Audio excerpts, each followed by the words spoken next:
Hello my friends, welcome to my steampunk series. Today we're going to work on decorating the cover that we created a couple of days ago.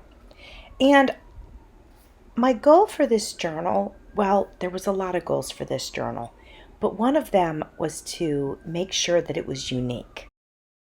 I feel like most of us as creators do make unique things. So what I mean by that is I wanted my steampunk style to be a little bit different. I wanted to have a little bit of a different take on it. And I feel like I accomplished that on the inside of the journal. So I hope to accomplish that with the cover as well. If this is the first video that you have seen in the steampunk series, I want to let you know that I have done several process videos sharing how I created some of the ephemera using book pages, putting the pages together. What else did we do? Geez, I feel like we did about 10 different things while working on this journal, and it's been so much fun. And just so you guys know, I have another steampunk journal in the works as well. My friend Tina at Tina Loves to Craft sent me her kit. And so I'll be making a journal with her kit also. Because of that, I will continue on with this series, but hopefully I can come up with some fresh things to do so you don't feel like you're watching a repeat of what we just did here. I want to share with you a little bit about what we're doing here on this journal cover. You guys might have seen when I covered it with the satin and then the material, and then that's where we left off on that last video. So on this one, I'm just sort of figuring out where I want things to go. You can see that I put one of those photo stickers down. It was called retro camera film. I put one of those down because we have some of that inside of the journal. So I felt like that would be fine to put that on the cover. And then I have a piece of my kit that I created. There's a picture there. I've got that down. Now I've got this, if you see this piece of metal that I'm working with, this is from a door. It's the part of your door that goes on the door jamb, and then the lock part, or that part that when you turn the knob it opens and closes, goes into that. A few months ago, some of you guys know I was working on a house and refurbing it, and we had to change the locks. So I grabbed one of these because the color was perfect, and I knew that perhaps I might be able to use it for a steampunk journal at some point in time. So I'm just looking at it and playing with it and seeing if I think I can get it onto this cover in some way, shape, or form. So what I decided to do was put some eyelets in the top, and then we're going to attach it to one of the eyelets. I'm going to experiment with it a little bit. I'm going to use ball pins, and I'm going to attach it to both of the eyelets with the ball pins, and we'll see if I like that. Oh, before I forget to mention it, I wanted to let you guys know that I have stocked my Etsy shop full of digital kits, and I have put a call out, an open call for design team members.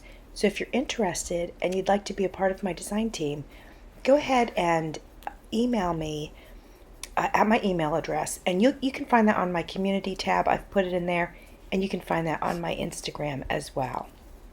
And all of the other information you can find in both of those places also. I've decided that I don't like the way that it looks hanging on the two bulb pins, so I'm gonna try it hanging from just one of them. When I got it off of there, I felt inspired to add a chain to that bulb pin, and on the chain I put a charm, which is a boat anchor. So I like the way that that's all sort of hanging down. Now I'm going to try hanging the top part of it from a ball pin from the top of the journal cover, and I'm going to see how I like that. I've decided that I do like that, So now I have to decide what I'm going to do with the other eyelet hole that I had put in. I'm going to experiment with a couple of different things, but in the end, I end up choosing another charm, and it is a charm of a key, and I think it is absolutely perfect.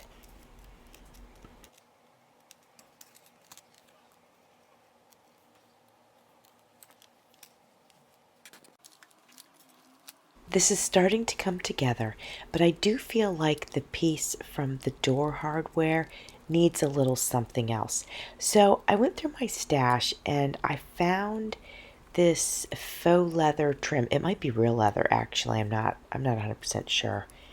At any rate, I have this in my stash because my kids when they were in high school were making jewelry, and so they bought a bunch of stuff, which is now in my stash because they've moved on to other things. But I thought it'd be kind of cool if I just wrap it around the door hardware just to give it some texture and just something a little unexpected.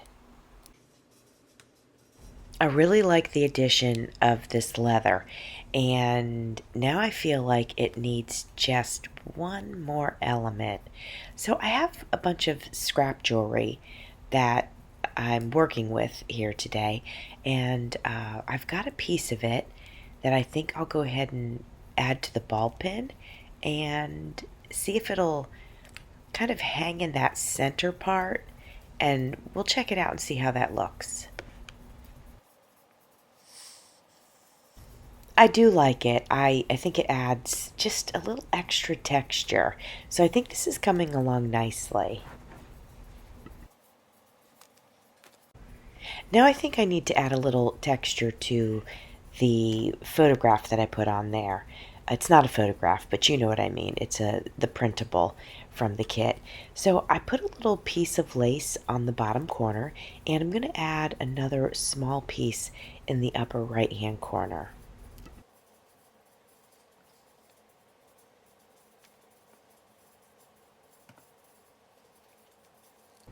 I have a gear, it's a charm, and I'm going to add it to the lace, but I'm going to go ahead and scratch the back of it up with my nail file to add some grit so that the glue or adhesive has something to grab a hold of. I'm very happy with how this is turning out. I didn't have a plan, and it's just kind of coming together with all these movable parts, which I really, really like. So the last thing we need to do is add some charms to the bottom. That's the wax thread that you see hanging out of the bottom, and that's what I use to sew the signatures in to the journal. As you can see, I have some charms here, and I also have some broken jewelry pieces.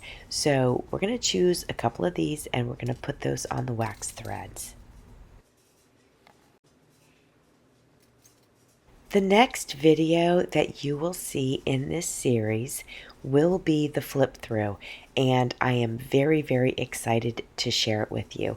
The journal turned out, I think, better than I expected. Well, I don't know what I expected. I just knew that as it was coming together and I was using all those vintage images from the books, and there were two books that I used, and one was Daughters of America or America's Daughters, one or the other, and then the other was about people that had come to this country through Ellis Island. And so I got to use just a wonderful combination of vintage photos from the book, and then along with my kit, and then vintage magazine pages.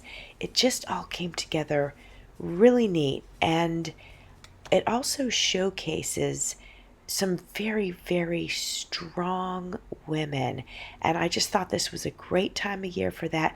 I had actually hoped to have this ready before Mother's Day, believe it or not. But, it just, life gets in the way sometimes. And I had a lot of wonderful things going on with my family. And I had to take the time to enjoy that with them. So at any rate, I'm very excited to share the flip through with you. That'll be coming up in a few days. Also, I hope to get the journal listed to my Etsy shop before I do the flip through. Thanks for watching. See you soon.